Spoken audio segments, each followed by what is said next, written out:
தேர்தலுக்கு முன்னாடி அந்த எங்களுடைய டீமுக்கு நான் ஒரு சில கோரிக்கைகள் சொன்னேன். என்ன கோரிக்கைன்னா, மற்ற ஜாதி சங்கங்கள்லாம் இருக்குது, செட்டியார் சங்கம், நாடார் சங்கம், மற்ற சமுதாய அனைத்து சங்கங்களும் இருக்குது. அந்த அனைத்து சங்கங்களாக இருந்தாலும் சரி, அவன் அந்த எல்லா கிராமங்களும் அவங்க சங்கத்துக்கு அவங்க கட்டாயப்படுத்திருப்பாங்க. இப்போ நம்ம நாகாய்ச்சி இருக்குன்னா, நெல்லூர் இருக்குன்னா, சுற்றுலா எல்லா ஊருமே நம்ம பரமக்குடி தாதாவுக்கு உட்பட்ட நம்ம சங்கம் அந்த சங்கத்துக்கு கீழே வரணும். இப்போ அந்நிய கிராம தலைவராக நீங்கள் இருக்கீங்கன்னா, நீங்கள் சங்கத்துக்கு கட்டுப்பட்டு இருக்கணும். சங்க கூட்டத்துக்கு நல்லா இருக்கு பாருங்க. அதே மாதிரி நான் மெல்லதி தலைவர், அதே மாதிரி எல்லா ஊர் பொறுப்பாளர்கள் பேசி ஒரு மொத்தமாக சமுதாய சார்ந்த விஷயங்கள் நாம் என்ன சேர்ந்து ஒரு முடிவு எடுத்து எந்த ஊருக்கு தன்னிச்சையாக இயங்கக்கூடாது. அப்போ அந்த கட்டுக்கோப்பாக நாம் ஒரு தலைவர் பொறுப்புங்கிற மட்டும் நாமும் ஒரு நாணயமாகவும் ஒழுக்கமாகவும் எல்லா மக்களுக்கும் ஒரு நம்பகத்தன்மையோடு இருந்துக்கிறது. இருந்து ஒரு கட்டுக்கோப்பாக இருந்தால் மட்டுமே நமக்கான அதிகார அரசியலாக இருக்கட்டும், நமக்கான பொருளாதார விஷயங்களாக இருக்கட்டும், நமக்கான கல்வி சார்ந்த விஷயங்களாக இருக்கட்டும், சமுதாய முன்னேற்றங்கள்லாம் சேர்ந்துதான் செய்ய முடியும். உதிரியா தன்னிச்சையாக ஒவ்வொரு ஊராக உதிரியாக ஓடுறதுல எந்த காரியத்தையும் செய்ய முடியாது. நம்மளுக்கு வந்து தொழில் எங்கேயும் படுகொலை நடக்குது, இதனால தான் நடந்துட்டு இருக்கு. நமக்கு எதுவும் செய்ய முடியாது.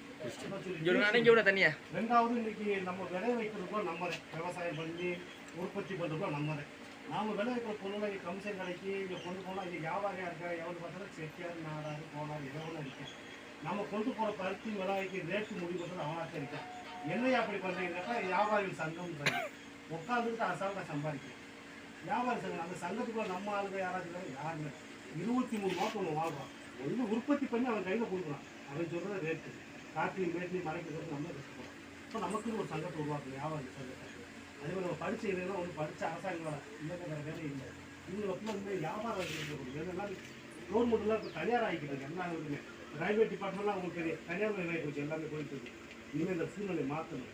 நம்ம மக்களோட நம்ம இளைஞர்களை வந்து ஒரு வாழ்வாதாரத்தில் மேம்பட வைக்கணும்னா அதே மாதிரி இந்த கட்டமைப்பு இந்த ஒருங்கிணைப்பு இருந்துச்சுன்னா அரசியல் ரீதியாகவும் இன்னைக்கு ஒரு சௌராஷ்டிரா சங்கம் செட்டியார் சங்கமாக இருக்குன்னா எம்பி எம்எல்ஏக்கு நிற்கிற எவருமே அந்த மக்களுக்கு ஓட்டு கேட்க மாட்டாங்க. ஏன் அந்த சபைக்கிட்டே போகிறேன், சபையில் 4 பேர் இருப்பாங்க, 4 பேர் எடுக்கிற முடிவுனா அப்படியே ஒன்று சொல்கிற மக்கள் ஓட்டு போடுவாங்க. அந்த வேட்பாளரும் அந்த சபையை நம்பி என்ன வேணாலும் பண்ணுவாங்க. சபையை சில டிமாண்ட் வைக்கும். அப்போ அந்த அளவுக்கு அந்த சபையில் உள்ள தலைவர் பொறுப்பாளர்கள் அந்த மக்களுக்கு உண்மையாக இருக்காங்க. மக்கள் அவங்க நம்புறாங்க. இந்த மாதிரியான ஒரு நம்பகத்தன்மையோடு நாம் இருக்கும், ஒழுக்கமாக இருக்கணும். கட்ட பஞ்சாயத்து பேசுறது, லவத்தனம் பண்ணுறது, சும்மா பசங்களை வச்சு கோசம் போட்டு கொடி பிடிச்சிக்கிட்டு பேரம் பேசுறது, இதெல்லாம் இருக்கக்கூடாது. கடந்த காலத்தில் இருந்துருக்கலாம், இனிமேல் இருக்குங்க அப்படிலாம் சொல்லி பேசி அவர் ஒன்று ஆதரிச்சோம். வந்ததுக்கப்புறம் அவர் வந்து கைவிடுற மாதிரி இல்லை. ரெண்டாவது நம்ம எம்பி தேர்தலாம் வந்துச்சு. எம்பி தேர்தலாம் அதை வந்து ஆப்பநாடு மராசன்னு சொல்லி ஒரு மொத்தம் முடிவெடுத்தேன். காதல் பாஜாவில் இருந்து திமுக அதிமுக எல்லா கட்சியும் இருக்கக்கூடிய அந்த மாவட்டங்கள் இருந்து எல்லாமே அது கட்சிகளுக்கு அப்பாற்பட்டு அது சமுதாயமாக நிற்கிற பலாப்பழத்தை ஜெயிக்க வைக்கணும். காரணம் என்ன, எடப்பாடி ஒரு கவுண்டரு, அவர் கையில் போய் அந்த கட்சி மாட்டிக்கிடுச்சு. அவர்கிட்ட இருந்து கட்சியை பிடிங்குது, 2 லட்சம் லட்சம் பிடிங்குது, ஓபிஎஸ்சி ஜெயிக்க வைக்கணும். அவங்களுடைய மெயின் அஜெண்டா அதுதான். என்னன்னா ஆளுங்கட்சியில் அவங்களுடைய எப்படி ஆதிக்கம் இருக்கோ அதே மாதிரி எதிர்கட்சியிலையும் நமக்கு ஆதிக்கம் வேணும்னு அவங்க விரும்புகிறேன். யார் ஆட்சி வந்தாலும் நான் வந்து அந்த நாட்டை தென் மாவட்டத்தில் நானே முடிவு பண்ணணும் அப்படின்னு ஒரு எண்ணம் அறிவிக்கேன். அப்போ நாம் என்ன பண்ணணும், நம்மளும் ஒரு சங்கம் தெரியுமா, நம்ம சங்கத்தை ஒருங்கிணைப்போம், தலைவர் சங்கம் கொடுப்போம், நம்மளாம் சேர்ந்து நமக்கு சில டிமாண்ட் வைப்போம். எந்த கட்சியாக இருந்தாலும் சரி சில டிமாண்ட் வைப்போம். எங்கள் மக்களுக்கு என்ன பிரச்சனை இருக்குப்பா, நம்ம அந்த எஸ்சியை விட்டு வெளியே சொல்லி போராடிக்கிட்டு இருக்கோம். அதுக்கு எங்களுக்கு இன்னும் இத்தனை வருஷம் போராடி யாருமே கண்டுக்கலாம். அதே போல் நம்ம படித்த பசங்களோட பொய்யான வழக்கில் ஏகப்பட்ட வழக்கு போட்டுருக்கீங்க. நீங்கள் திருநெல்வேலி தூத்துக்குடி இந்த சைடை பார்த்தீங்கன்னா நம்ம ஆளுங்க 200 பேருக்கு மேலே தெரிஞ்சு 2 வருஷத்துக்கு ஒவ்வொரு படுகொலைக்கு பின்னாடி ஆப்பநாடு மரவாசத்துடைய சப்போர்ட் இருக்குது. அது புள்ளி வரவங்க எடுத்து கொடுக்குது. நம்ம ராமர் பாண்டிய படுகொலை தீபக்குடி இது மாதிரி ஏகப்பட்ட பேருக்கு இந்த சங்கங்கள் அந்த சாதி சங்கங்கள் அந்த கொலை குற்றவாளியை காப்பாற்றுறாங்க. அவனுக்கிட்ட இந்த அரசாங்கம் எந்த கட்சியாக இருந்தாலும் அவனுக்கே மாவட்டம் ஒன்று போஸ்டி கொடுத்து அவங்க பெரியார் ஆகிட்டு வளர்த்துங்க கொலை குற்றவாளிகள். இப்போ நம்மளுக்கு வந்து அரசியலே அதிகாரம் இல்லை, நம்மளுக்கு எந்த ஒரு இதுவும் இல்லை. ஒன்றுமா போராடுறான், வீர வணக்கம், கண்ணீர் அஞ்சலி, இதற்கு இந்த சமுதாயம் சந்திச்சிருக்கணும். இந்த நிலவு வந்து நம்ம மாற்றணும். நமக்கான அதிகாரத்தை, நமக்கான வாழ்வாதாரத்தை நம்ம இளைஞர்கள் இன்னைக்கு தவறான பார்க்கப்படுறாங்க. வேற மாதிரி இப்படியே போட்டு அடுத்த தலைமை நம்ம சந்தை அழிஞ்சு இந்த இளமே அழிஞ்சு வர சூழலை மீட்டு அமைக்கும் தலைவரை சொல்லி அவங்க பேசுறாங்க. கொஞ்சம் கூட அந்த சந்தை அக்கறை இல்லை. அப்படியே அது நான் வளர்ந்தா போட்டு நான் போட்டா போட்டுருந்தாங்க. வெளியில் மட்டும் ஐயா இமான் போட்டா அப்படின்னு அந்த கயிறை கட்டி மாற்றி பதினொரு 4 பேர் கோசம் போட்டு கொடுத்து இந்த 11 தூக்கி கொடுத்து இதே பண்ணிட்டு நான் 2-3 விஷயத்தில் வந்து தட்டி கேட்டு போட்டுக்கலாம். ஐயா தெரியும் பேசுனா எனக்கு எதுவும் இல்லை. ஆத்தரப்பு எல்லாம் தூக்கி கொடுத்தாங்க. எதுவும் கேட்கறதுலாம் மது கட்டுறது. இதுக்காக என் பதவி ராஜா வந்து நீ பண்ற இந்த துரோகத்துல இன துரோகத்துல நீ பண்றதுல இந்த பாவத்துக்கு நான் பங்களிக்கிறது எனக்கு விருப்பம் இல்லை. ஏன் பதவி ராஜினாமா பண்றாங்க? மற்ற பொறுப்பாளர்களுக்கு நீங்க பதவி எழுதி கொடுத்துடலாம், எல்லாம் ராஜினாமா பண்ணிடலாம், ஆட்சியை கலைச்சிடுவோம். மறு தேர்தலில் போகும் நம்ம முயற்சி பண்ணுவோம். எவன் ஒட்டி ஒரு நல்ல பயன் இருக்கு அவருக்கு இருக்காங்க. அதோட ஒருங்கிணைப்பு கொடுக்குறாங்க. இப்போ வந்து நான் தலைவர் பதவியில் நிற்கிறேன். கண்டிப்பாக எனக்கு ஆதரவு கொடுங்க. நம்ம எல்லாரும் சேர்ந்து செய்யப்படும் நிர்வாகம். நான் மட்டும் தன்னிச்சையாக உறுதியாக மற்ற பேர் அதே செஞ்ச தவிர நான் செய்யணும்.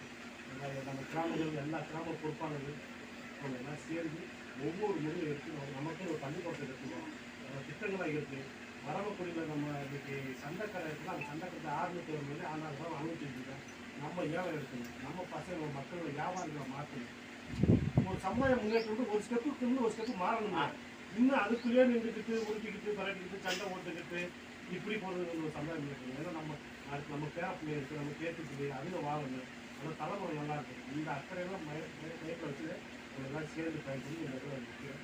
கண்டிப்பாக நம்ம கிராமம் எங்கள் அப்படியே மூணு ஆரம்பிச்சு நம்ம அணியிலதாயா தலைவர், செயலாளர், பொருளாளர், நிர்வாக உறுப்பினர் எல்லாமே தேர்ந்தெடுத்து ஒரே அணி அணிக்கிறோம். ஒத்த கருத்தோட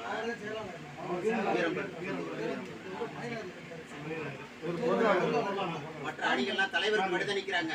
செயலாளர், பொருளாளர் வெவ்வேறா இருக்காங்க. அவங்க நாளைக்கு ஒன்று சேர்ந்து ஒரு காரியத்தை எதுவுமே செய்ய முடியாது. எங்க அணி மொத்தமா நாங்கள் வெற்றி பெற்றோம்னா நிச்சயமா சமூகத்துக்கான நல்ல காரியங்கள் நடக்கும்.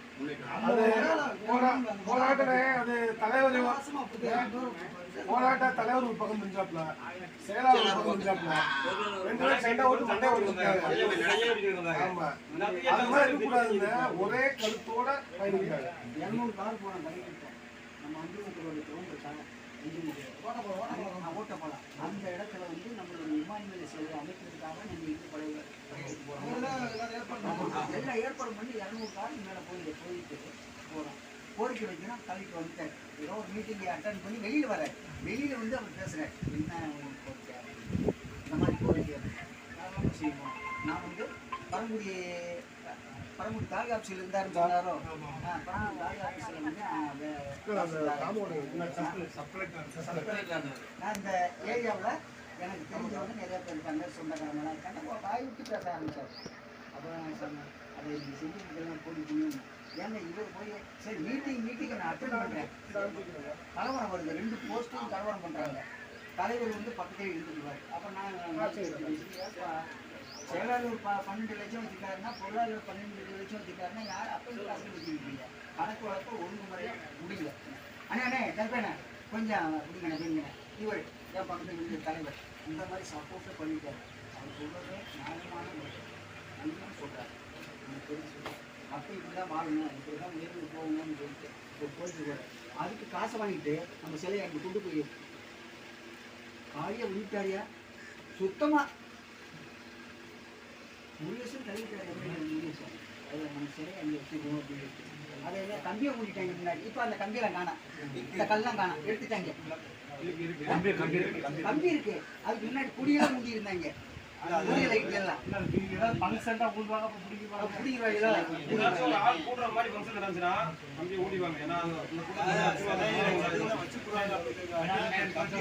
பிடிக்கிறாங்க